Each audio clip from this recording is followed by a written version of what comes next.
sans la sanctification, personne ne verra le Seigneur. Sans la sanctification. Vraiment, je suis tellement désolé d'avoir vu le serviteur de Dieu. Il vit dans les péchés, il habite dans les péchés, il dort dans les péchés. Mais quand il arrive devant le peuple de Dieu, il devient saint, très saint. Mais sans la sanctification, personne ne verra le Seigneur. Oh, vous savez une autre chose. Ce que j'ai remarqué, c'est quoi? En public, tout le monde est saint. Tout le monde, tous on est saint en public. Tu regardes seulement la personne comme ça, surtout moi.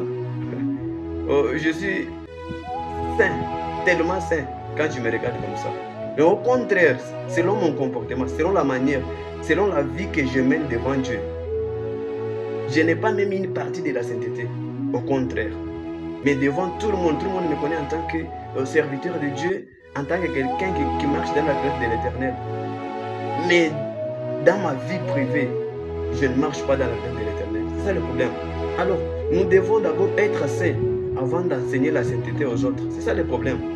Et non nous enseigner seulement aux autres comme les pharisiens, parce qu'il est écrit dans Matthieu 23, faites tout ce qu'ils vous disent. Et ne marchez pas selon leurs œuvres, parce qu'ils disent et ne font pas. Donc ils apprennent aux gens comment faire la loi, comment appliquer la loi, mais ils n'appliquent pas cela. Ne soyons pas comme ça, soyons un modèle. Si nous prêchons la sainteté, si nous prêchons la crainte de l'Éternel, soyons le premier à appliquer ça.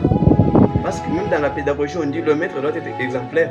Mais aujourd'hui, un serviteur vit dans le péché, il habite dans les péchés, il fait tout dans les péchés. Dès qu'il arrive devant le peuple de Dieu, là il devient très saint. Ce n'est pas bien. Ce n'est pas bien. Nous risquons de tout perdre. C'est ça le message. Alors, je crois que les serviteurs de Dieu m'ont compris. Ce n'est pas pour les serviteurs de Dieu seulement, mais aussi pour les enfants de Dieu, parce que la sainteté est obligatoire. C'est à nous tous. Nous devons tous marcher dans la sainteté et craindre l'Éternel, parce que la crainte de l'Éternel est le commencement de la sagesse et de l'intelligence. Je suis à la fin de mon message. Je vous remercie.